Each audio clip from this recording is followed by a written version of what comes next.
হয়েছে মিথ্যা কথা বলার আর জায়গা পায় না, আর ভালো লাগে না কি কইস? মুখে মুখ ভ্যান চাইছিস আর আমাদের তাকাইতে কি কইস? কই আপা কিছু কইতেছি না।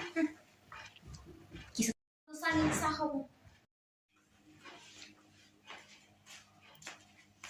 কি যেন দেখা যায়, দেখি তো। এটা মনে হয় মালাটা লুকাইতেছে, দেখি গো।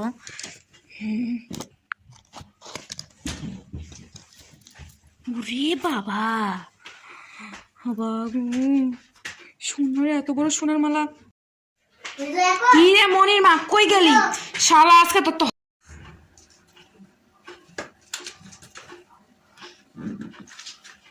হ্যাঁ তো পুরোটা মিলতিছে, এটা তো আসলটা।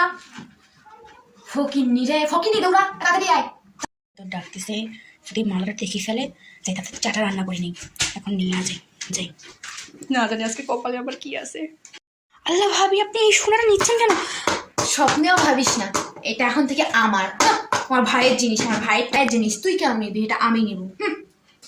তাই বলে আপনার ভাইয়ের জিনিস সবই কি আপনি নেবেন? হ্যাঁ, আমার ভাইয়ের জিনিস আমি বাসায় নিয়ে যাবো, এখন থেকে এটা আমার। আপনার ভাইটাকে কি আপনি বিয়ে করতে পারেন নাই? কি কন? তওবা তওবা, বাপ মা ওকে শিখায় নাই? শিখাইছে। আর আপনাকে কিছু শিখায়নি, আপনি যে মানুষের মালা ধরে টানটানি করতেছেন। হয়েছে, এটা মানুষের মালা, এটা আমার ভাইয়ের মালা, আমার ভাইয়ের টাকার কেনা, তোর টাকার কেনা না। আজকে আপনাকে দেখে নিব, আপনার ভাইটা খালি আসুক। আচ্ছা দেখে নিবো, আজকে সারাদিন বাড়ি থাকবো, 2 সপ্তাহ থাকিয়ে যাবো। সেটা থাকবে না, আপনি তো লুচ্চা একটা। বাচ্চা লুচ্চা, টাকা লুচ্চা। ফকিনি নাম্বার 1, মুখে কি ভাষা, মুখে জবান আটকায় না। আমিও দেখে নেবো, দাঁড়া তার খালি ভাইটা আসুক। পেয়াদব মহিলা, সবকিছু খালি কাড়ি নিতেই হবে ওনার। সব সময় খালি আসে আমার এখানেই খাবে। 1 বছর টানা ছিল, সেটা খায় না বলে 10টা রুটি খায়, ভাত 4 থেকে 5 প্লেট খায়, তাও বলে সে খায় না। ডক্টর কাছে যায় অপমান হয়, বেলজ্জাহীন। খালি এখানে এসে খাবে আর স্বামীর টাকাগুলো পুষাবে। পেয়াদব মহিলা। দাঁড়া, কি করি দাঁড়া।